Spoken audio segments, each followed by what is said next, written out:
Australia joins to condemn Israel for illegal settlement in occupied Palestinian territory. Here's a summary of the article. Foreign Minister Penny Wong has added Australia's voice to international condemnation over the Israeli government's decision to build thousands of settlement units in the occupied West Bank in violation of international law. Earlier this week, the governments of Germany, Italy, France, the United Kingdom and United States issued a joint statement denouncing Israel's plan to push ahead with construction of 10,000 settlement units and begin a process to authorize 9 settler outposts in the occupied Palestinian territory. Foreign affairs officials confirmed Australia had conveyed its concerns to the Israeli government. Israel promises to promote West Bank tourism. Chaim Katz says he would channel resources to promote the small tourism sector in the West Bank, but the idea is at odds with human rights groups who say it deepens Israeli control of occupied territory.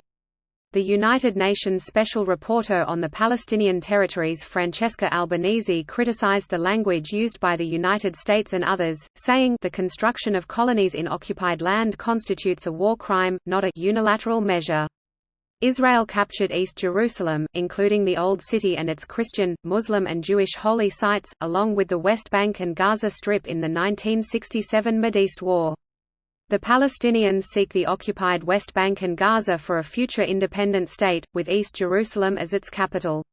This post received a score of 5,700, with an upvote ratio of 92%. Here are the top comments in response to this article. It's genuinely amazing to see the number of people who don't open a simple Wikipedia article before posting the most unnamed takes. 70% of people don't read news articles, only the headlines. It's why Fox News has bog-standard articles but misleading and suggestive headlines. These comments are a thing to behold. Lots of shit being flung. We truly are apes in the end. I am an Israeli, and I will probably not defend anything the current government does. Albeit this is not unique to the current government. I'm not an extreme leftist. But I am thoroughly against building in the West Bank for one reason. It might do a lot of things, but one thing for sure. It won't bring us any closer to peace, rather the exact opposite. And to be honest, nobody actually needs that land. Except religious extremists that believe that we must populate the entirety of Israel and whatnot. Israel. So what you're saying is we need to expand our settlements into Australia. I mean, if the settlements are breaking the law, shouldn't they be sent to some sort of penalty colony? Greater than penalty colony is that where they send footballers who miss penalty shots? Here's the cue for Israel to call an entire continent anti-Semitic. I mean, it's not exactly historically unprecedented for an entire continent to be anti-Semitic.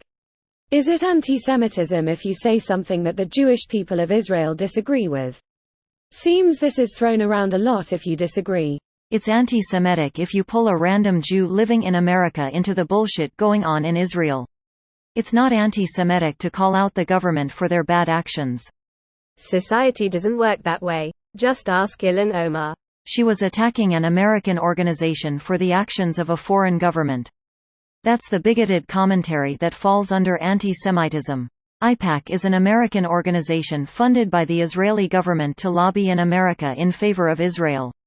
Calling out foreign interference in your own government is not anti-Semitic the same way that calling out politicians that received Russian funding and are now spreading Putin's propaganda in Europe is not racist towards Russians. The only reason Ilhan Omar got attacked is because she's a black Muslim woman. They're not wrong. But I do appreciate the irony of Australians condemning another country for stealing land from the native population. To be fair, it's not like the Australians wanted to go to Australia. They were kinda forced to go there.